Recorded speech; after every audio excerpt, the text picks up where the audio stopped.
स्वागत करते हैं यूएस समाधान के एक और लेक्चर में आप सभी का। आज हम जो बात करने वाले हैं, बात करेंगे उपसहज यौगिकों में समावता की बात करने वाले हैं। प्रीवियस लेक्चर के अंतर्गत हमने इसके पहले पार्ट को उपसहज यौगिकों में समावता को अच्छे से पढ़ लिया था।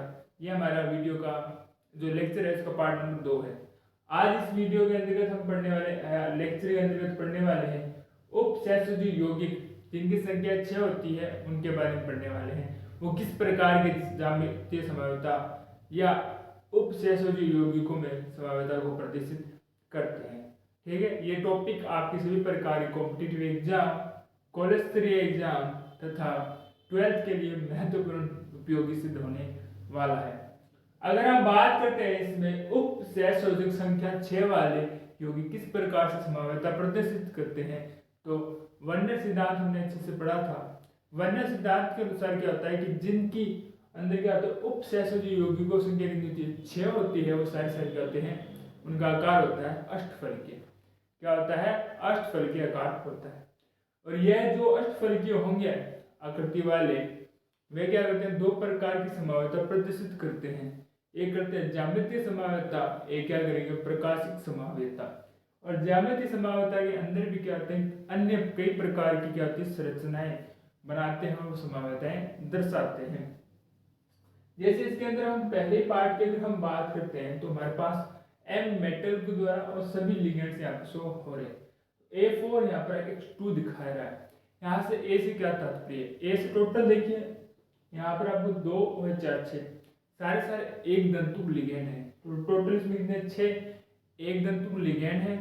और जो 4 होते हैं वो एक प्रकार के लिगेंड, जबकि 2 अन्य प्रकार के लिगेंड्स आपको दिखाई देंगे। ठीक है, लिख लेते हैं। इसमें टोटल कितने हैं, 6 एक दंतुक लिगेंड। ठीक है, 4 एक प्रकार के, वे 2 अन्य प्रकार। ठीक है, हमारे पास एग्जाम्पल से समझेंगे और इनको दो भागों में विभाजित कर देंगे। एक तो हम करते हैं समपक्ष के रूप में, एक इसको क्या करते हैं, विपक्ष के रूप में इसको विभाजित करते हैं। जैसे हमारे पास है टेट्राएमीन, टोटल एमीन कितने 4, मतलब जो 4 प्रकार के हमारे पास लिगेंड्स होने वाले वो यहाँ पर है एमीन।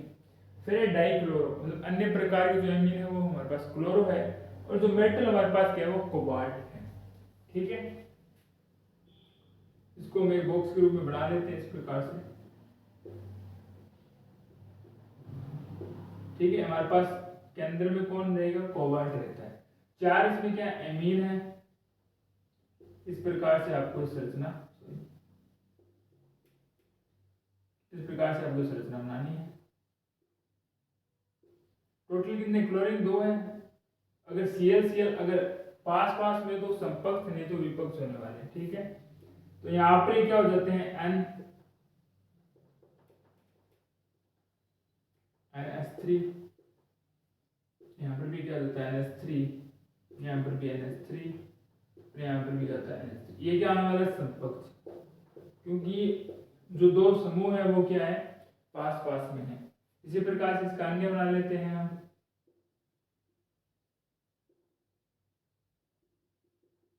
ये कोबाल्ट। ठीक है, इसको भी कुछ इस प्रकार ही बना लेते हैं। अब ये क्या होने, अलग होने वाले, तो मैं इनको ऊपर में नीचे लिख देता हूँ। ये रहा हमारे पास NH3 H3N, ये रहा हमारे पास H3N। ये हमारे पास क्या है, विपक्ष है। ये उसके अन्य प्रकार के भी हम बात करते हैं। जैसे इसमें भी क्या 6 एक दंतुक लिगेंड है। 3 प्रकार के लिगेंड्स क्या है, एक प्रकार के, तो 3 अन्य प्रकार के। इसी में एग्जाम्पल समझते हैं। जहाँ क्लोरीन आपको कितनी दिखाई देती थी 3, तो 2 थी वहाँ क्लोरीन 3 हो जाएगी। और टेट्राएमीन वहाँ पे क्या ट्राई एमएन हो जाएगा। ठीक है, सेम संरचना बनने वाली है इसमें भी, परंतु इसमें क्या हो जाती है, एमिनो की संख्या घट जाती है, वे क्लोरीन की जो संख्या होती है वो क्या होती है, बढ़ जाती है। ये हमारे पास कोबाल्ट, सेम बनाना है हमको। Cl है वो सारे क्या हो जाएंगे पास में, तो ये रह जाएगा मेरे पास NH3 और NH3, ये समपक्ष है।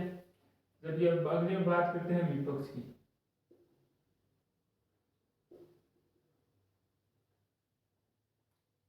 अंदर में कोबाल्ट है, इसी प्रकार से विभाजित करना है। क्लोरीन में ऊपर व नीचे लिख देता हूँ, ठीक है। एक क्या आ जाएगा मेरे पास NH3,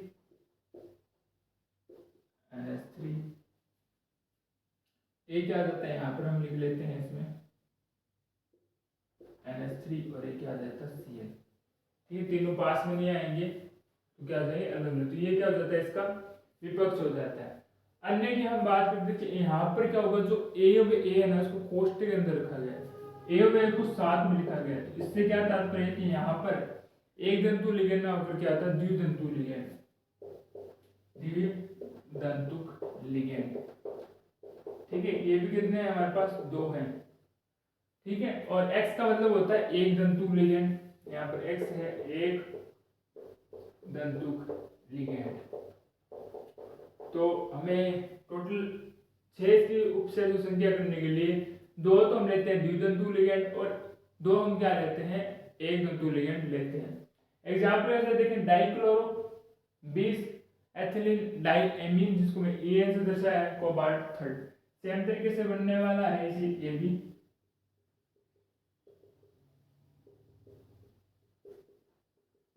ठीक है। ये रहा मेरे पास कोबाल्ट।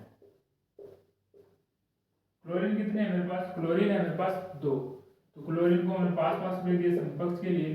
अब क्या हो जाता है, इसकी जो कॉर्नर है ना उस पर होता है N ऐड होगा, तो बचे हुए हैं यहाँ पर क्या होगा N, तो इस प्रकार से जुड़ते हैं ये N और एक को छोड़कर आप कुछ इस प्रकार से। ये इसका क्या समकक्ष। अगर हम विपक्ष की बात करें तो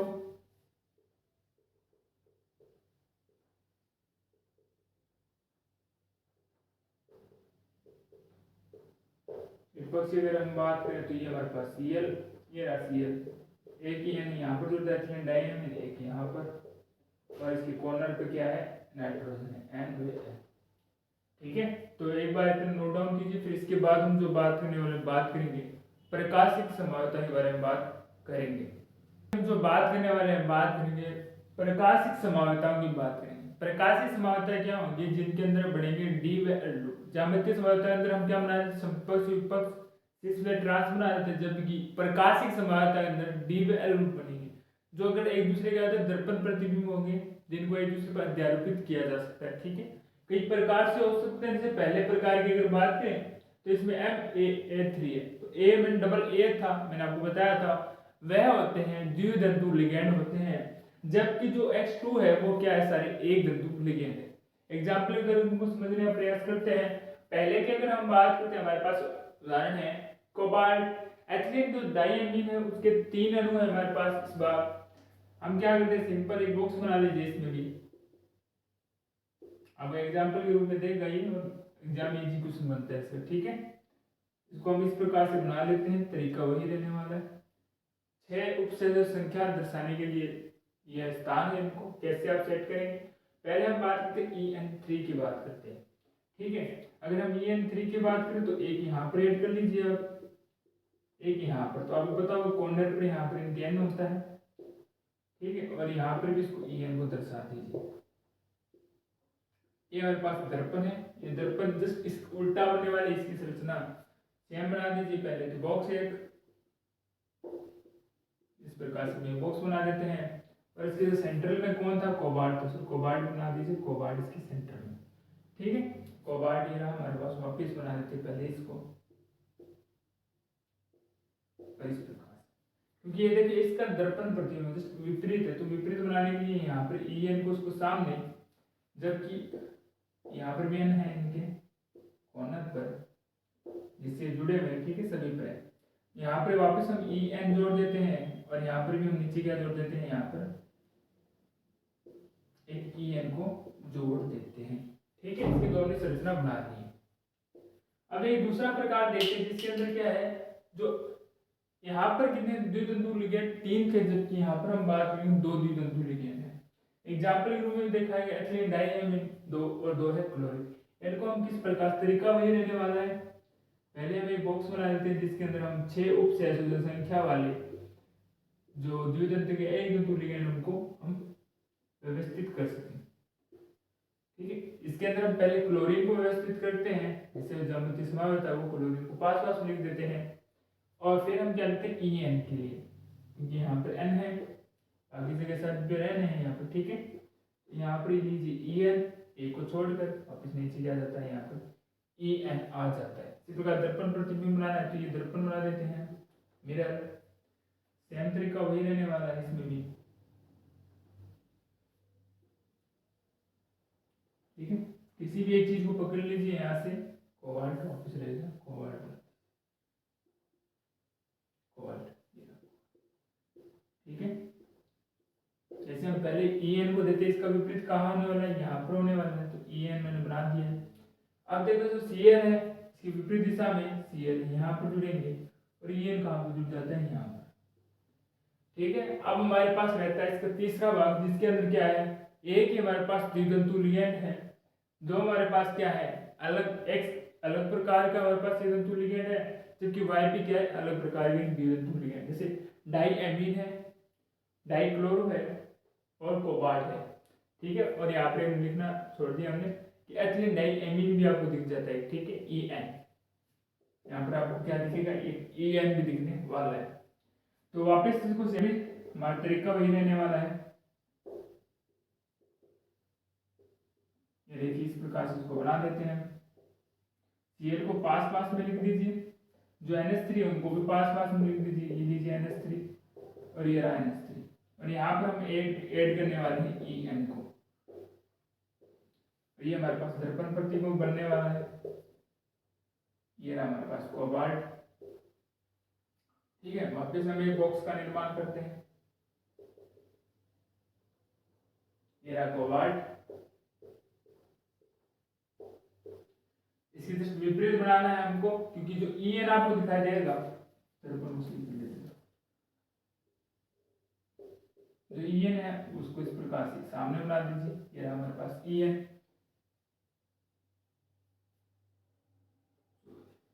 सामने नहीं बनेगा, ई एन बनेगा कुछ, ठीक है। ये हमने हम यहाँ पर बना दिया, जो सी एल है वो इसके किनारे पर यहाँ पर बन जाएंगे, ठीक है। जो NH3 है वो एक यहाँ पर जुड़ जाएगा और एक यहाँ पर। आप इस प्रकार से हमने क्या बना दिया, ये इसका जस्ट विपरीत हमने ये संरचना बना दी है, ठीक है। तो एक बार नोट डाउन कीजिए, फिर इसमें आगे वाले टॉपिक को कवर करें। जो प्रकाश की संभाव्यता है, या हम बात रूप से संभाव्यता है, उसका अंतिम टॉपिक हमारे पास आता है बहुनाभिकीय संकुल।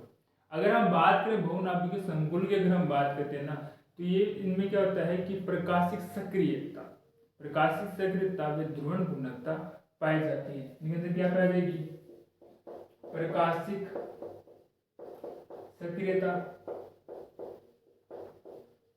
और क्या पाया जाता है इसमें, ध्रुवण घूर्णकता, दो चीज पाई जाएगी, ठीक है। इस प्रकार यौगिक कौन सा हमारे पास, ये है mu amido mu nitro tetrakis ethylene diamine dicobalt third धन आयन है, जिसकी संरचना आपको यहाँ पर दिख जाएगी। अब इस जो संरचना दिखाई दे रही है इसको हम दो रूपों में विभाजित करते हैं, ठीक है। इसके हम दो सक्रिय प्रकाश सक्रिय यौगिक डी वैल रूप में उसको पृथक कर देंगे, ठीक है। इनको दो प्रकाशिक सक्रिय यौगिकों में विभाजित कर देंगे, कर देंगे कौन से, डी व एल रूप में। जब इसको डी व एल रूप में जब पृथक कर दिया जाता है ना, तो क्या होगा, इसमें आंतरिक प्रतिकार उत्पन्न होगा। जो आंतरिक प्रतिकार जो उत्पन्न होता है, तो क्या रहती है संभावना, जो ध्रुवण घूर्णकता से क्या होती है, समाप्त होने की संभावनाएं रहती है। रीजन क्या होता है, क्योंकि इस यौगिक में आप देखोगे ना, तो दो असममित कोबाल्ट है, जिसके कारण क्या होता है, इसकी ध्रुवण घूर्णकता समाप्त होने की संभावना रहती है। इसमें क्या होता है, एक ऐसा तल होना चाहिए जिससे सममित तल बने, जो क्या करे, प्रकाशिक गुण को समाप्त कर दे, तो वो क्या कहलाता है, मेसोरूप कहलाता है। क्या कहलाएगा, मेसोरूप कहलाता है, ठीक है। अगर हम बात करें, यहाँ पर लिख लेते हैं, निम्न संरचना की अगर बात करेंगे यानी यौगिक की, तो उसमें क्या होगा, आंतरिक प्रतिकार, आंतरिक प्रतिकार, ठीक है। आंतरिक प्रतिकार से क्या होगा, ध्रुवण,